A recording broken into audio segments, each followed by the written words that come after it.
భక్తుల సమస్యలను ముందుగానే అంచనా వేస్తాం, అర్థం చేసుకుంటాం, పరిష్కరిస్తాం. ఇది మేము ప్రజలకు ఇస్తున్న హామీ అని చెప్పిన తిరుమల తిరుపతి దేవస్థానం పాలక మండలి అలిపిరి నడకదారిలో దివ్య దర్శనం టోకెన్లు ఎందుకని ఇవ్వట్లేదు? 10 నెలలు అయిపోతుంది ప్రభుత్వం వచ్చి, వీళ్ళు వచ్చి దాదాపు 6 నెలల్లో ఏమవుతున్నట్టుంది, 5 నెలల్లో.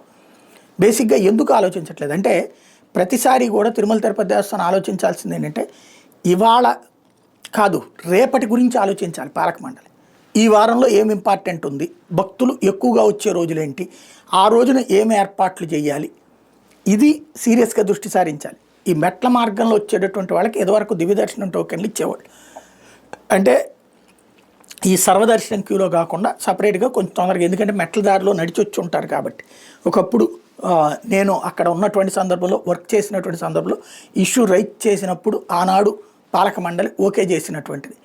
ఎందుకు అంటే అప్పుడు కొండపైకి వచ్చిన తర్వాత వాళ్ళు అక్కడ మళ్ళీ ఓ రోజంతా తిప్పలు పడాలా, మళ్ళీ క్యూ లైన్లో నుంచోవాలి, ఇది ఎక్కడ ఇష్యూ అని రైట్ చేసినప్పుడు అప్పుడు కరుణాకర్ రెడ్డి చైర్మన్గా ఉన్నటువంటి టైంలోనే ఈ సిస్టమ్ పట్టుకొచ్చారు.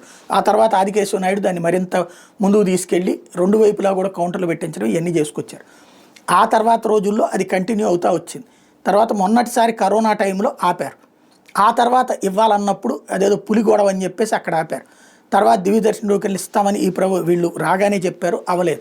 సీరియస్గా దృష్టి సారించాల్సిన అవసరం, ఎందుకంటే భక్తుడికి మనం ఎంత సదుపాయంగా సౌకర్యవంతంగా గుళ్ళోకి దర్శనం ఏర్పాటు చేస్తామో అంతగా మనకు పుణ్యం వస్తుంది.